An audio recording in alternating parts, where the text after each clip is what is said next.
에스더 1장. 아하수에로 왕 때에 있은 일이다. 아하수에로는 인도에서 에티오피아에 이르기까지 127지방을 다스린 왕이다. 아하수에로 왕은 도성 수산에서 왕위에 올라 나라를 다스린 지 3년째 되던 해에 모든 총독들과 신하들을 불러서 잔치를 베풀었다. 페르시아의 메대의 장수들과 귀족들과 각 지방 총독들을 왕궁으로 초대하여 자기 왕국이 지닌 영화로운 부요와 찬란한 위엄을 과시하였다. 잔치는 여러 날 동안 무려 180일이나 계속되었다. 이 기간이 끝난 뒤에 왕은 도성 수산에 있는 백성을 빈부 귀천을 가리지 않고 모두 왕궁 정원 안뜰로 불러들여서 이랫동안 잔치를 베풀었다. 정원에는 흰 실과 붉은빛 털실로 짠 휘장을 쳤는데 그 휘장은 대리석 기둥의 은고리에 흰 실과 보랏빛 실로 꼰 끈으로 매달았다. 화반석과 백석과 운모석과 흙속으로 덮인 바닥에는 금과 은으로 입힌 의자들이 놓여 있었다. 술잔은 모두 금잔이었는데 모양이 저마다 달랐다. 왕이 내리는 술은 풍성하였다. 그날은 어전 음주법을 따르지 않았으므로 많이 마시고 싶은 사람은 많이, 적게 마시고 싶은 사람은 적게 마셨다. 그것은 왕이 모든 술 심부름꾼에게 마실 이들이 원하는 만큼 따라주라고 지시하였기 때문이다. 와스디 왕후도 부인들을 초대하여 아하수에로 왕의 그 궁궐 안에서 잔치를 베풀었다. 이래가 되는 날에 왕은 술을 마시고 기분이 좋아지자 자기를 받드는 7 궁전 내시 곧 무후만과 비스다와 하르보나와 빅다와 아박다와 세달과 가르가스에게 이르기를 와스디 왕후가 왕후의 관을 쓰고 왕 앞으로 나오게 하라고 명령하였다. 왕후가 미인이므로 왕은 왕후의 아름다움을 백성과 대신들 앞에서 자랑하고 싶었던 것이다. 그러나 와스디 왕후는 내시들에게 왕의 명령을 전하여 듣고도 왕 앞에 나오기를 거절하였다. 이 소식을 들은 왕은 화가 몹시 났다. 마음속에서 분노가 불같이 치밀어 올랐다. 왕은 곧 법에 밝은 측근 전문가들과 이 일을 의논하였다. 왕이 법과 재판에 관하여 잘 아는 이들과 의논한 것은 그 나라의 관례였다. 왕 옆에는 가르스나와 세달과 아드마다와 다시스와 메레스와 마르스나와 무무간 등 페르시아의 메대의 7 대신이 있어서 늘 왕과 직접 대면하여 의견을 나누었는데 그들은 나라 안에서 벼슬이 가장 높은 사람들이었다. 내시들을 시켜서 전달한 나 아하수에로 왕의 왕명을 와스디 왕후가 따르지 않았으니 이를 법대로 하면 어떻게 처리해야 하오? 무무간이 왕과 대신들 앞에서 대답하였다. 와스디 왕후는 임금님께만 잘못을 저지른 것이 아니라 아하수에로 왕께서 다스리는 각 지방에 있는 모든 신하와 백성에게도 잘못을 저질렀습니다. 왕후가 한 이 일은 이제 곧 모든 여인에게 알려질 것입니다. 그렇게 되면 여인들은 아하수에로 왕이 와스디 왕후에게 어전에 나오라고 하였는데도 왕후가 나가지 않았다고 하면서 남편들을 업신여기게 될 것입니다. 페르시아와 메대의 귀부인들이 왕후가 한 일을 알게 되면 오늘 당장 임금님의 모든 대신에게도 같은 식으로 대할 것입니다. 그러면 멸시와 분노가 걷잡을 수 없이 되풀이될 것입니다. 그러니 임금님만 좋으시다면 와스디 왕후가 다시는 아하수에로 임금님의 어전에 나오지 못하도록 어명을 내리시고 그것을 페르시아와 메대의 법으로 정하여 고치지 못하도록 하셔야 할 줄 압니다. 그리고 왕후의 자리는 그 여인보다 더 훌륭한 다른 사람에게 주시는 것이 마땅하다고 생각합니다. 왕의 칙령이 이 큰 나라 방방곡곡에 선포되면 낮은 사람이고 높은 사람이고 할 것 없이 모든 여인이 저마다 자기 남편에게 정중하게 대할 것입니다. 왕과 대신들은 그의 말이 옳다고 여기고 왕은 즉시 무무간이 말한 대로 시행하였다. 왕은 그가 다스리는 모든 지방에 조서를 내렸다. 지방마다 그 지방에서 쓰는 글로 백성마다 그 백성이 쓰는 말로 조서를 내려서 남편이 자기 집을 주관하여야 하며 남편이 쓰는 말이 그 가정에서 쓰는 일상 언어가 되어야 한다고 선포하였다. 에스더 2장. 이런 일이 있은 지 얼마 뒤에 아하수에로 왕은 분노가 가라앉자 와스디 왕후가 생각나고 왕후가 저지른 일과 그리고 그것 때문에 자기가 조서까지 내린 일이 마음에 걸렸다. 왕을 받드는 젊은이들이 이것을 알고 왕에게 말하였다. 임금님을 모실 아리답고 젊은 처녀들을 찾아보게 하시는 것이 좋겠습니다. 임금님께서 다스리시는 각 지방에 관리를 임명하시고 아리답고 젊은 처녀들을 뽑아서 도성 수산으로 데려오게 하시고 후궁에 불러다가 궁녀를 돌보는 내시 해계에게 맡기시고 그들이 몸을 가꿀 화장품을 내리십시오. 그리하신 뒤에 임금님 마음에 드는 처녀를 와스디 대신에 왕후로 삼으심이 좋을 듯합니다. 왕은 그 제안이 마음에 들어서 그대로 하였다. 그때 도성 수산에는 모르드게라고 하는 유다 남자가 있었다. 그는 베냐민 지파 사람으로서 아버지는 야일이고 할아버지는 시므이이고 증조부는 기스이다. 그는 바빌론 왕 느부갓네살이 예루살렘에서 유다 왕 여고냐와 그의 백성을 포로로 끌고 왔을 때에 함께 잡혀온 사람이다. 모르드게에게는 하다사라고 하는 사촌 누이 동생이 있었다. 이름을 에스더라고도 하는데 일찍 부모를 여의었으므로 모르드게가 데려다가 길렀다. 에스더는 몸매도 아름답고 얼굴도 예뻤다. 에스더가 부모를 여의었을 때에 모르드게가 그를 딸로 삼았다. 왕이 내린 명령과 조서가 공포되니 관리들은 처녀를 많이 뽑아서 도성 수산으로 보내고 해계가 그들을 맡아 돌보았다. 에스더도 뽑혀서 왕궁으로 들어가 궁녀를 맡아보는 해계에게로 갔다. 해계는 에스더를 좋게 보고 남다른 대우를 하며 곧바로 에스더에게 화장품과 특별한 음식을 주었다. 또 궁궐에서 시녀 7명을 골라 에스더의 시종을 들게 하고 에스더를 시녀들과 함께 후궁에서 가장 좋은 자리로 옮겨서 그곳에서 지내게 하였다. 에스더는 자기의 민족과 혈통을 밝히지 않았다. 모르드게가 에스더에게 그런 것은 밝히지 말라고 단단히 일러두었기 때문이다. 모르드게는 에스더가 잘 지내는지 또 에스더가 어떻게 될지를 알려고 날마다 후궁 근처를 왔다 갔다 하였다. 처녀들은 아하수에로 왕 앞에 차례대로 나아갈 때까지 정해진 미용법에 따라서 12달 동안 몸을 가꾸었다. 처음 6달 동안은 모략 기름으로, 다음 6달 동안은 향유와 여러 가지 여성용 화장품으로 몸을 가꾸었다. 처녀가 왕 앞에 나아갈 때에는 원하는 것은 무엇이든지 다 주어서 후궁에서 대궐로 가지고 가게 하였다. 저녁에 대궐로 들어간 처녀가 이튿날 아침에 나오면 후궁들을 맡아보는 왕의 내시 사아스가스가 별궁으로 데리고 갔다. 왕이 그를 좋아하여 특별히 지명하여 부르지 않으면 다시는 왕 앞에 나아갈 수 없었다. 드디어 모르드게의 삼촌 아비하일의 딸 곧 모르드게가 자기의 딸로 삼은 에스더가 왕에게 나아갈 차례가 되었다. 에스더는 궁녀를 돌보는 왕의 내시 해계가 하라는 대로만 단장을 하였을 뿐이고 다른 꾸미개는 요구하지 않았다. 그런데도 에스더는 누가 보아도 아리따웠다. 그가 아하수에로 왕의 침전으로 불려 들어간 것은 아하수에로가 다스린 지 7년째 되는 해 10째 달 곧 데베돌이었다. 왕은 에스더를 다른 궁녀들보다 더 사랑하였다. 에스더는 모든 처녀들을 제치고 왕의 귀여움과 사랑을 독차지하였다. 드디어 왕은 에스더의 머리에 관을 씌우고 와스디를 대신하여 왕으로 삼았다. 왕은 에스더를 위하여 큰 잔치를 베풀고 대신들과 신하들을 다 초대하였으며 전국 각 지방에 세금을 면제하여 주고 왕의 이름으로 여러 가지 상을 푸짐하게 내렸다. 처녀들이 두 번째로 소집된 일이 있는데 그때의 모르드게는 대궐에서 일을 맡아보고 있었다. 에스더는 자기의 혈통과 민족에 관해서는 모르드게가 시킨 대로 입을 다물었다. 에스더는 모르드게의 스라에 있을 때에도 모르드게가 하는 말은 늘 그대로 지켰다.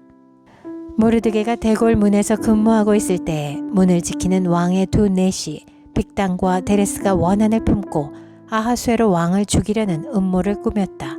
그 음모를 알게 된 모르드게는 에스더 왕후에게 이 사실을 알리고 또 에스더는 그것을 모르드게가 일러주었다고 하면서 왕에게 말하였다. 사실을 조사하여 보고 음모가 밝혀지니 두 사람을 나무에 매달아 죽였다. 이런 사실은 왕이 보는 앞에서 궁중실록에 기록되었다. 에스더 3장. 이런 일이 있은 지 얼마 뒤에 아하수에로 왕은 아각 사람 함무다다의 아들 하만을 등용하여 큰 벼슬을 주고 다른 대신들보다 더 높은 자리에 앉혔다. 대궐문에서 근무하는 신하들은 하만이 드나들 때마다 모두 꿇어 엎드려 절을 하였다. 하만을 그렇게 대우하라는 왕의 명령이 있었기 때문이다. 그러나 모르드게는 무릎을 꿇지도 않고 절을 하지도 않았다. 모르드게가 그렇게 하니 대궐문에서 근무하는 왕의 신하들이 모르드게를 나무랐다. 어찌하여 왕의 명령을 지키지 않소? 그들이 날마다 모르드게를 타일렀으나 모르드게는 그들의 말을 듣지 않았다. 마침내 그들은 하만에게 이런 사실을 알렸다. 그들은 모르드게가 스스로 유다 사람이라고 말한 적이 있으므로 그의 그런 행동이 언제까지 용납될 수 있는지 두고 볼 셈이었다.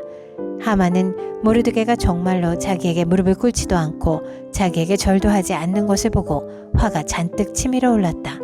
더욱이 모르드게가 어느 민족인지를 알고서는 하만은 모르드게 한 사람만을 죽이는 것은 너무 가볍다고 생각하였다. 하만은 아하수에로가 다스리는 온 나라에서 모르드게와 같은 결례인 유다 사람들을 모두 없앨 방법을 찾았다. 아하수에로 왕 12년 첫째 달 니산월이다. 사람들은 유다 사람들을 어느 달 어느 날에 죽일지 그 날을 받으려고 하만이 보는 앞에서 주사위의 일종인 부르를 던졌다. 주사위가 12째 달인 아달월 13일에 떨어졌다. 하만은 아하수에로 왕에게 말하였다.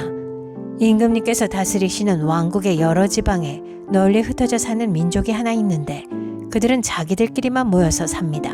그들의 법은 다른 어떤 백성들의 법과도 다릅니다. 더욱이 그들은 임금님의 법도 지키지 않습니다. 임금님께서 그들을 그냥 두시는 것은 유익하지 못한 일이라고 생각합니다. 임금님께서만 좋으시다면 그들을 모두 없애도록 조서를 내려주시기를 바랍니다. 그러면 저는 은화 10,000달란트를 임금님의 금고 출납을 맡은 관리들에게 주어서 입금시키도록 하겠습니다.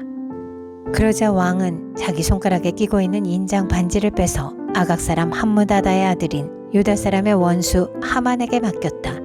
왕이 하만에게 일렀다. 그 돈은 경의 것이요 그 백성도 경에게 맡길 터이니 알아서 좋을 대로 하시오. 첫째 달 13일에 왕의 서기관들이 소집되었다. 그들은 하만이 불러주는 대로 각 지방의 글과 각 민족의 말로 조서를 만들어서 왕의 대신들과 각 지방의 총독들과 각 민족의 귀족들에게 보냈다. 조서는 아하수에로 왕의 이름으로 작성되었고 거기에 왕의 인장 반지로 도장을 찍었다. 그렇게 한 다음에 보발꾼들을 시켜서 그 조서를 급히 왕이 다스리는 모든 지방으로 보냈다. 그 내용은 12째 달인 아달월 13일 하루 동안에 유다 사람들을 남녀노소 할 것 없이 모두 죽이고 도륙하고 진멸하고 그들의 재산을 빼앗으라는 것이다. 각 지방에서는 그 조서를 법령으로 공포하여 각 민족에게 알리고 그날을 미리 준비하게 하였다. 왕의 명령이 떨어지자 곧 보발꾼들이 떠나고 도성 수산에도 조서가 나붙었다. 왕과 하만은 함께 술잔을 기울이며 앉아 있었지만 수산성은 술렁거렸다. 에스더 4장. 모르드게는 이 모든 일을 알고서 옷을 찢고 굵은 베옷을 걸치고 재를 뒤집어 쓴 채로 성 안으로 들어가서 대성통곡을 하였다. 그런데 굵은 베옷을 입고서는 어느 누구도 대궐문 안으로 들어갈 수 없었으므로 그는 대궐문 밖에 주저앉았다. 왕이 내린 명령과 조서가 전달된 지방마다 유다 사람들은 온통 탄식하고 금식하며 슬프게 울부짖었다. 모두들 굵은 베옷을 걸치고서 제 위에 누웠다. 에스더의 시녀들과 내시들이 에스더에게 가서 모르드게가 당한 일을 말하니 왕후는 크게 충격을 받았다. 에스더가 모르드게에게 옷을 보내며 굵은 베옷을 벗고 평상복으로 갈아입기를 권하였지만 모르드게는 듣지 않았다.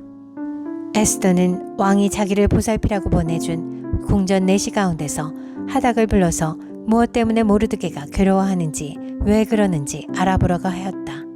하닥은 대궐 문 앞 도성 광장에 있는 모르드게에게로 갔다. 모르드게는 자기에게 일어난 일을 처음부터 끝까지 하닥에게 모두 이야기하였다. 하만이 유다 사람을 모조리 없애려고 왕의 금고 출납을 맡은 관리들에게 주어 입금하겠다고 약속한 돈의 정확한 액수까지 밝혔다. 모르드게는 수산성에 선포된 유다 사람을 전멸시키라는 칙령의 사본을 하닥에게 건네주면서 에스더에게 그것을 보이고 설명하여 드리라고 하였다. 또한 모르드게는 에스더가 직접 어전에 나아가서 왕에게 자비를 구하고 최선을 다하여 자기 결례를 살려달라고 탄원하도록 하닥을 시켜서 부탁하였다. 하닥은 돌아가서 모르드게에게 들은 이야기를 에스더에게 전하였다. 에스더는 다시 하닥을 보내서 모르드게에게 이렇게 전하라고 하였다.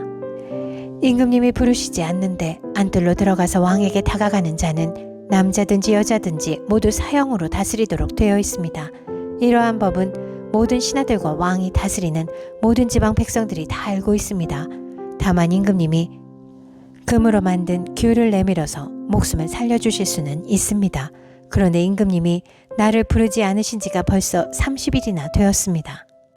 하닥 일행이 에스더의 말을 그대로 모르드게에게 전하니 모르드게는 그들을 시켜서 에스더에게 다음과 같이 전하라고 하였다.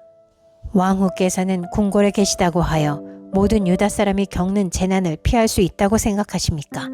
이런 때에 왕후께서 입을 다물고 계시면 유다 사람들은 다른 곳에서라도 도움을 얻어서 마침내는 구원을 받고 살아날 것이지만 왕후와 왕후의 집안은 멸망할 것입니다. 왕후께서 이처럼 왕후의 자리에 오르신 것이 바로 이런 일 때문인지를 누가 압니까? 에스더는 다시 그들을 시켜서 모르드게에게 이렇게 전하라고 하였다. 어서 수산에 있는 유다 사람들을 한 곳에 모으시고 나를 위하여 금식하게 하십시오. 사흘 동안은 밤낮 먹지도 마시지도 말게 하십시오. 나와 내 시녀들도 그렇게 금식하겠습니다. 그렇게 하고 난 다음에는 법을 어기고서라도 내가 임금님께 나아가겠습니다. 그러다가 죽으면 죽으렵니다. 모르드게는 나가서 에스더가 일러준 대로 하였다.